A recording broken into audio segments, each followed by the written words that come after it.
Hello friends, welcome back to my YouTube channel infinite chems. So friends, आज हम discuss करने जा रहे हैं बॉन्डिंग इन मेटल कार्बोनिल्स। ठीक है, तो इसमें हमारे पास जो कार्बोनिल होता है, ठीक है, जो कार्बन मोनोऑक्साइड है वो क्या है, एक वीक लुईस बेस है। ठीक है, वीक लुईस बेस रहता है ये, और इसको हम पाई एसिड लिगेंड भी बोलते हैं।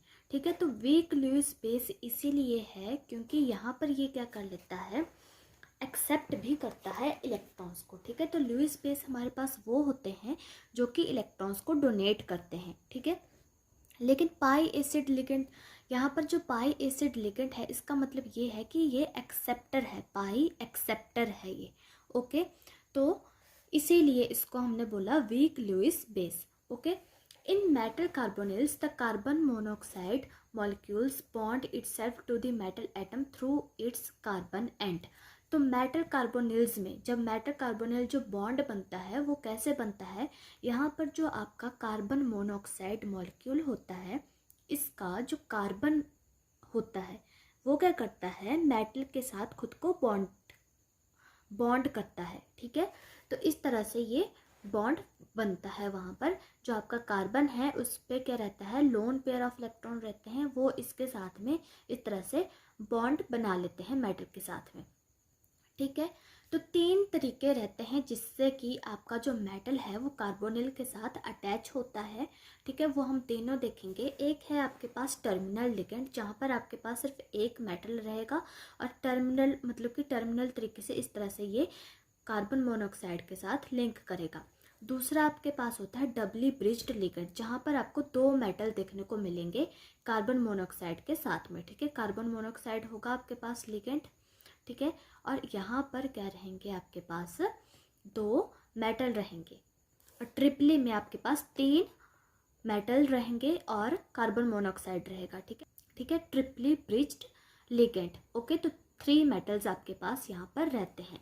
अब कार्बन मोनोऑक्साइड जो है उसको पाई एसिड लिगेंड क्यों बोलते हैं? ठीक है, पाई एसिड है कि ये एक्सेप्ट करता है electron in their pi vacant pi orbital. ठीक है, जो इसका वेकेंट पाई ऑर्बिटल रहता है कार्बन मोनोऑक्साइड का, वहाँ पर ये इलेक्ट्रॉन्स को एक्सेप्ट करता है। इस वजह से हम इसको वीक लुईस बेस बोलते हैं कि ये इलेक्ट्रॉन्स को डोनेट तो कर रहा है लेकिन दोबारा से अपने वेकेंट पाई ऑर्बिटल में ये एक्सेप्ट कर लेता है। वही हम देखेंगे, वही है बॉन्डिंग मेटल कार्बोनिल्स की।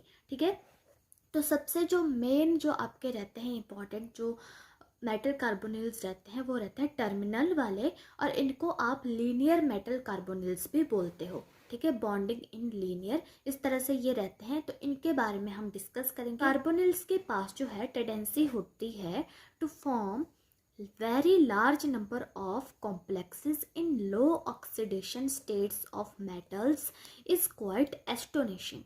okay, तो जो कार्बन मोनोऑक्साइड की ये जो टेंडेंसी है कि वो बहुत सारे कॉम्प्लेक्सेस बना लेता है मेटल के साथ, उसकी लो ऑक्सीडेशन स्टेट्स होने के बावजूद भी।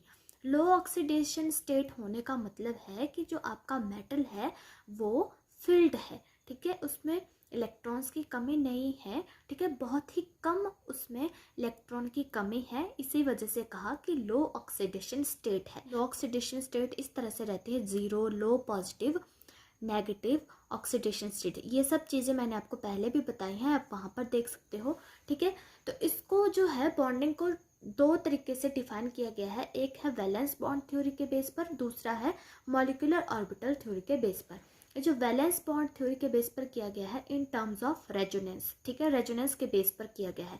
तो आपके पास इस तरह से मेटल रहेगा और कार्बन मोनोऑक्साइड लिगेंड रहेगा, तो ये क्या करेंगे, इनको बॉन्ड फॉर्म करना है साथ में। ठीक है, तो इस तरह से रहेगा। अब यहाँ पर आपके पास रेजोनेंस स्ट्रक्चर फॉर्म होगा। जैसे ही कार्बन ने जो है यहाँ पर क्या किया, इलेक्ट्रॉन्स को डोनेट कर दिया, तो यहाँ पर क्या बन गया, बॉन्ड बन गया। ठीक है, और कार्बन इस तरह से आ गया और ऑक्सीजन आपका इस तरह से आ जाएगा। ठीक है, तो ऑक्सीजन के बीच में और इसके बीच में 3 बॉन्ड हमें देखने को मिलते हैं, तो इस तरह से ऑक्सीजन आ जाएगा। ओके, और इसका क्या रहता है, यहाँ पर इसका भी लोन पेयर रहता है। तो क्योंकि कार्बन ने डोनेट कर दिया इलेक्ट्रॉन पेयर, तो इसके ऊपर आ जाएगा पॉजिटिव चार्ज, इसके पास क्या हो जाएगी, इलेक्ट्रॉन्स की कमी हो जाएगी इसके पास। और मेटल के पास आ जाएगा नेगेटिव चार्ज, इसके पास एक्सेस ऑफ इलेक्ट्रॉन्स हो जाते हैं। अब इन दोनों के बीच का जो रेजोनेंस स्ट्रक्चर देखने को मिलेगा वो ऐसा होगा कि ये जो मेटल है इसके ऊपर तो नेगेटिव चार्ज आ गया है, तो ये जो है ये वाले इलेक्ट्रॉन्स को यहाँ पर दे देगा, ठीक है, यहाँ पर बॉन्ड बन जाएगा। और यहाँ से ये वाला जो बॉन्ड है, ये वाला बॉन्ड यहाँ पर इसके पास शिफ्ट कर जाएगा। अगर आपको पता है कि कार्बन मोनोऑक्साइड में किस तरह की बॉन्डिंग होती है, तो आपको पता होगा कि ये वाला बॉन्ड है ये ऑक्सीजन ने ही फॉर्म किया है, क्योंकि ऑक्सीजन ने ही यहाँ पर दोनों के दोनों इलेक्ट्रॉन दिए होते हैं ताकि ये दोनों स्टेबल रहें, ठीक है। तो जब ये यहाँ पर आ जाएगा तो ये वाला जो है वो बॉन्ड यहाँ पर आ जाएगा और इसके पास 4 इलेक्ट्रॉन्स आ जाएंगे, ठीक है, मतलब कि 2 लोन पेयर हो जाएंगे इसके पास ऑक्सीजन के पास। तो आपके पास इस तरह से आ जाएगा, ठीक है, इस तरह से आपके पास ये आ जाएगा।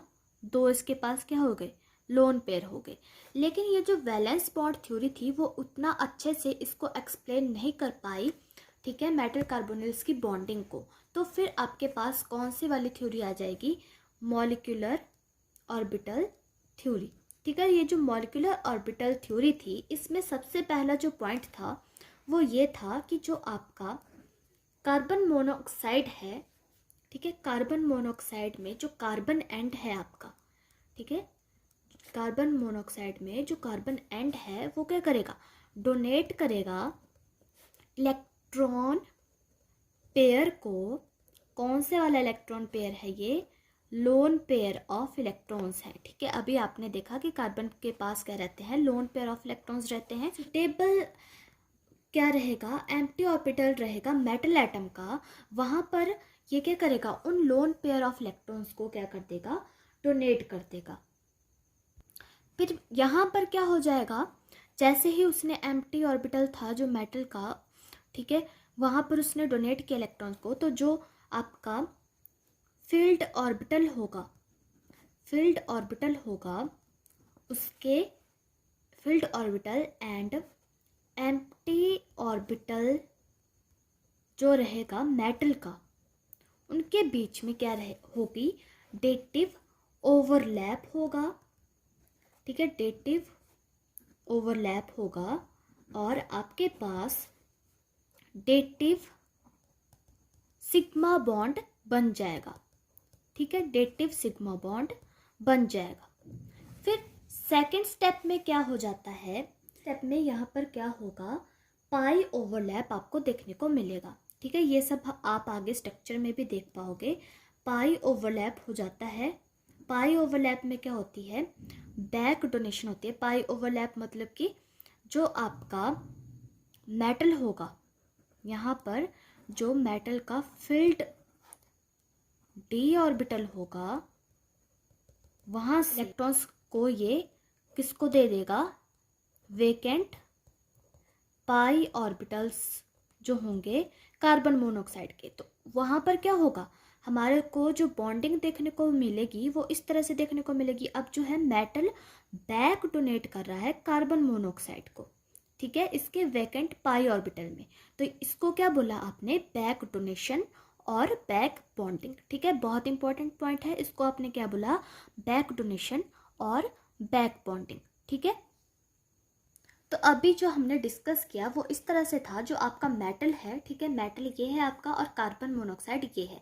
तो जब यहाँ पर आपके पास कार्बन मोनोऑक्साइड जो है अपना लोन पेयर ऑफ इलेक्ट्रॉन्स को देगा, ठीक है, यहाँ पर इसके साथ में यहाँ पर बॉन्ड बनेगा। तो यहाँ पर क्या हुआ, डेटिव ओवरलैप होगा, फील्ड जो आपका कार्बन मोनोऑक्साइड का ऑर्बिटल होगा उसमें, और जो वेकेंट ऑर्बिटल होगा मेटल का उसमें डेटिव ओवरलैप होगा और आपके पास डेटिव सिग्मा बॉन्ड बन जाएगा, ठीक है। तो यहाँ पर क्या हुआ, सिग्मा ओवरलैप हुआ और मेटल के साथ कार्बन का इस तरह से बॉन्ड बना, ठीक है, कार्बन ने डोनेट किया इलेक्ट्रॉन्स को इस तरह से, तो आपके पास ये वाला यहाँ पर बॉन्ड बना।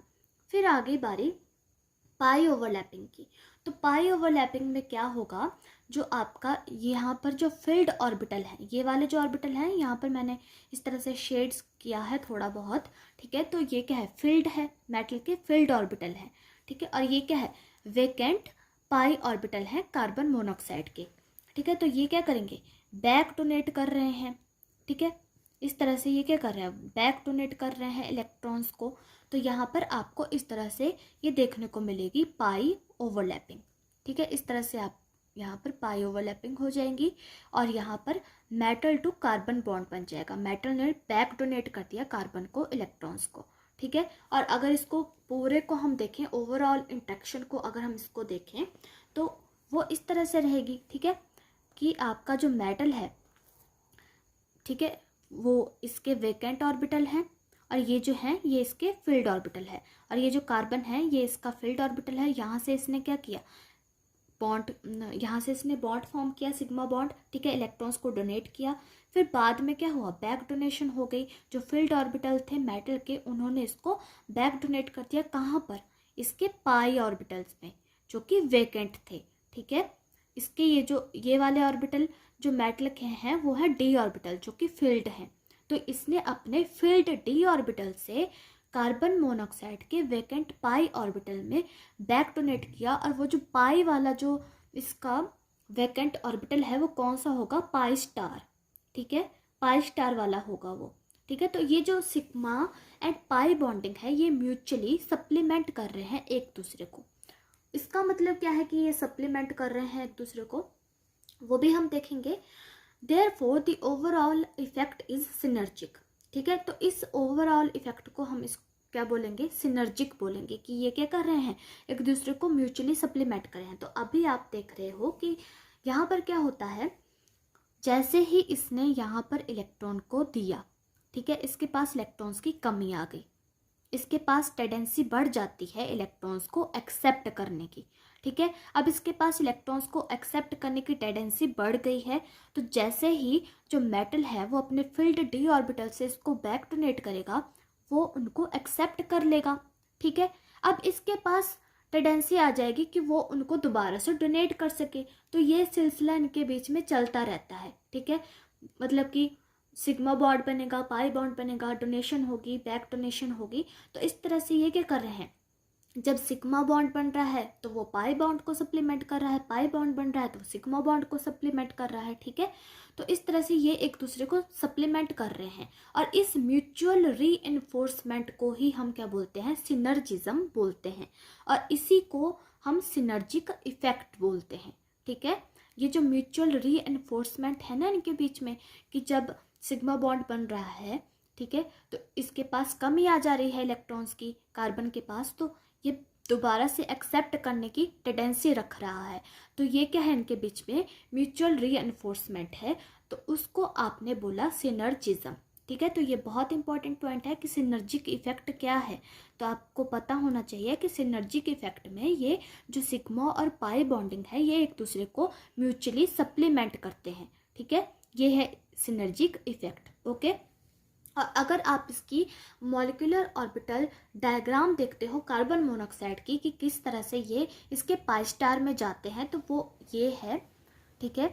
यहाँ पर आपको पता है कि जो आपका ऑक्सीजन है वो ज़्यादा इलेक्ट्रोनेगेटिव होता है, तो इसलिए उसको यहाँ पर नीचे हमने इसका एनर्जी लेवल को शो किया हुआ है। और ये कार्बन का है, ठीक है। सिग्मा 2s है आपके पास, ठीक है, सिग्मा 2pz और सिग्मा स्टार 2s।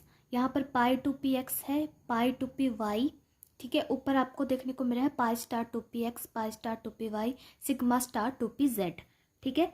तो यहाँ पर आपके टोटल 10 इलेक्ट्रॉन्स हैं, तो 10 आपने फिल करने हैं, वो आपने कर दिए यहाँ पर, ठीक है। 2 4 6 8 10, ठीक है। तो इस तरह से ये आ जाते हैं।